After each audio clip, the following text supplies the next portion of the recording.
Assalamu alaikum warahmatullahi wabarakatuh. Welcome to online class of physics.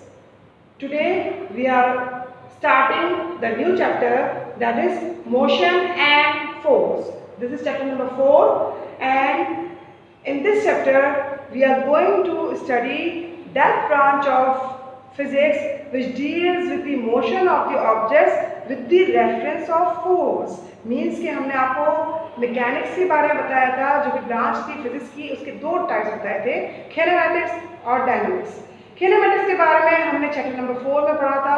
आज हम आपको बताना चाहेंगे चैप्टर नंबर 4 में डायनामिक्स के बारे में, कि वो ब्रांच ऑफ फिजिक्स जिसके अंदर हम मोशन ऑफ द ऑब्जेक्ट्स तो पढ़ते हैं, मगर उनकी कॉजेस के बारे में, the causes of motion and the way that affect the motion is studied also in this chapter.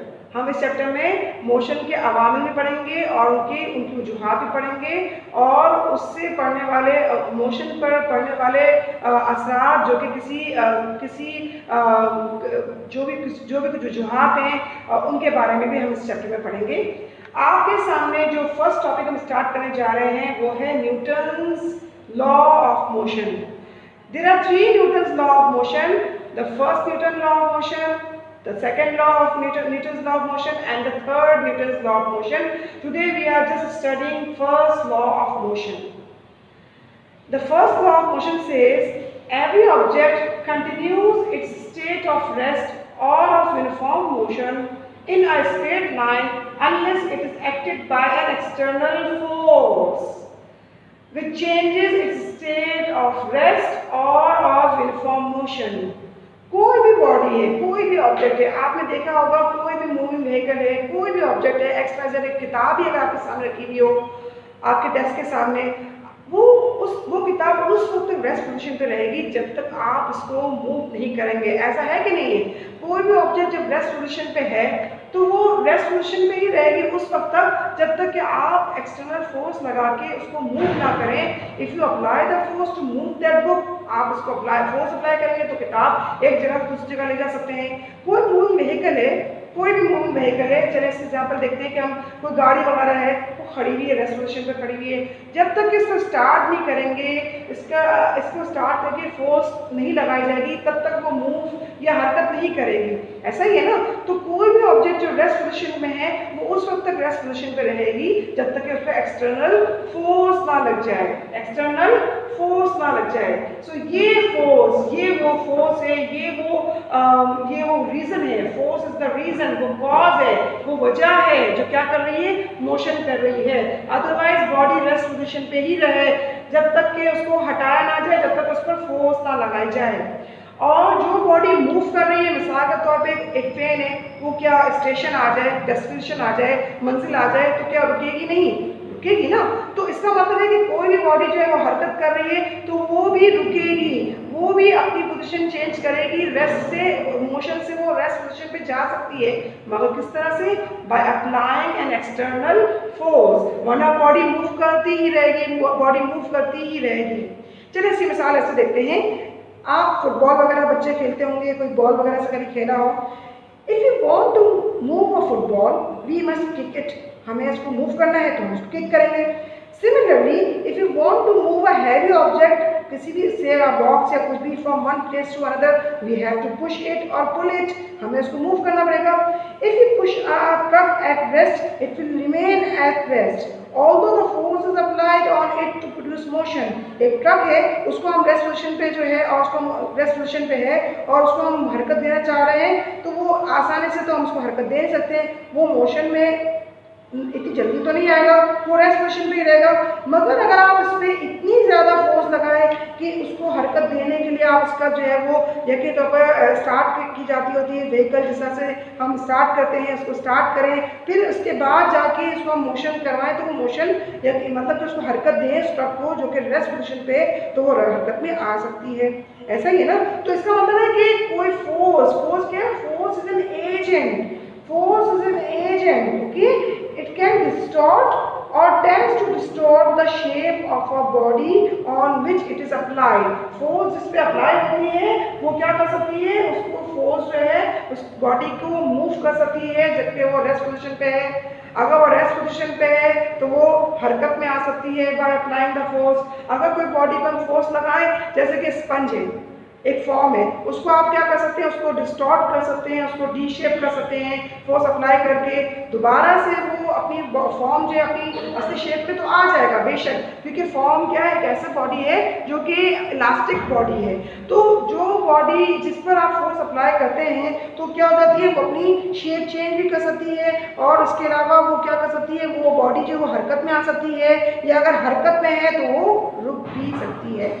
तो इसका मतलब ये हुआ कि Newton's first law of motion says that जो भी बॉडी हरकत में है वो हरकत में ही रहेगी, और जो बॉडी रेस्ट पोजीशन पे है वो रेस्ट पोजीशन पे ही रहेगी उस वक्त तक जब तक उस पर अप्लाई ना की जाए क्या, एक्सटर्नल फोर्स। जब एक्सटर्नल फोर्स अप्लाई हो जाएगी तो क्या हो जाएगा, इसकी स्टेट ऑफ रेस्ट भी चेंज हो जाएगा और इसका मोशन का स्टेट भी चेंज हो सकता है।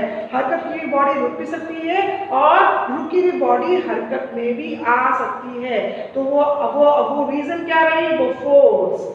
अभी जो मैंने आपको बॉल की मिसाल दी, जब हम बॉल को किक करते हैं तो वो किक करने में क्या होगी, वो तो हरकत में आ गई, पहले वो रेस्ट पोजीशन पे थी, मगर जब उसने जब वो हरकत में आ गई तो थोड़ी देर बाद आप देखते हैं कि वो रुक जाती है। तो आप कहेंगे भाई यहाँ पे कौन सी एक्सटर्नल फोर्स होगी, जब बॉल हरकत कर रही थी तो हरकत करती रहती, भाई यहाँ पे भी हरकत रुक रही है, किससे, एयर भी तो है ना, हवा की रेजिस्टेंस की वजह से, एयर फोर्स की वजह से बॉल जो है वो थोड़ी देर में हरकत करना रुक जाती है। इसके अलावा आप इस चैप्टर के अंदर मोशन फोर्स के अंदर एक और चीज पढ़ेंगे, और वो है क्या, वो आप पढ़ेंगे फ्रिक्शन।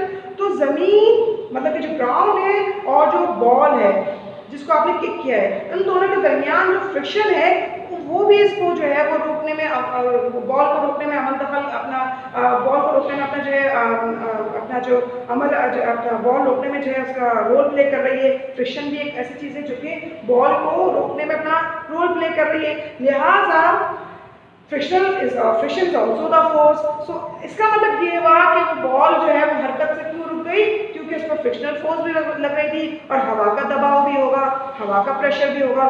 तो इस तरह से हमें इस Newton first law of motion में ये पता चलता है कि every body continues is a state of rest और of uniform motion in a straight line unless it is acted by an external force which changes its state of rest or of uniform motion. Newton's first law of motion is also called law of inertia. Law of inertia is the another name of Newton's first law of motion. What do we mean by inertia?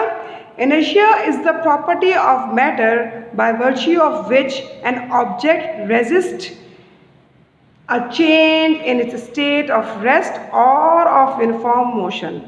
एक body है जिसके बारे में मैंने आपको बताया कि कोई किताब पढ़ी हुई है सामने, या कोई भी ट्रक या कुछ भी है सामने, वो अपनी जो भी कंडीशन उसकी, चाहे वो रेस्ट है चाहे वो मोशन है, उस पोजीशन को रेजिस्ट करने की कोशिश, मतलब उस पोजीशन के अंदर चेंजेस को रेजिस्ट करेगा, मतलब कि वो अपने पोजीशन को जो है वो अपनी पोजीशन चेंज करने में मतलब कि चेंज नहीं करना चाहेगा, बल्कि वो क्या चाहेगा कि वो अपनी पोजीशन पे बरकरार रहे। अगर वो रेस्ट पे है तो वो रेस्ट ही पोजीशन पे रहे, अगर वो हरकत कर रहा है तो वो हरकत ही करता रहे।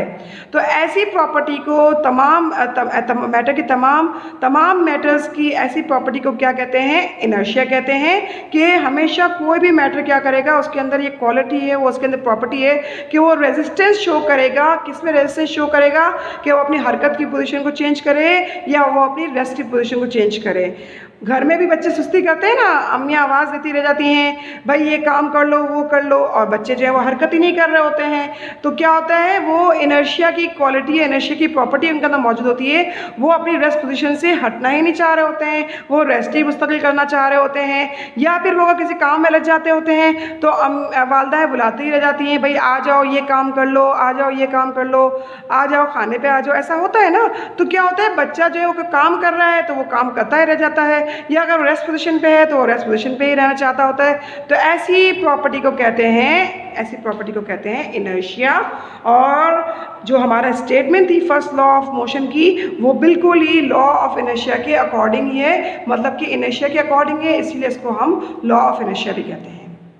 आज की क्लास का हम इख्तिताम यहीं पे करते हैं। आज हमने चैप्टर नंबर 4 का आपको फर्स्ट लॉ ऑफ मोशन पढ़ाया है। आपका आज का होमवर्क है, you have to learn Newton's first law of motion which is on page number 47. I will show you the page as well. You can see this is the page and in which you have to learn this statement.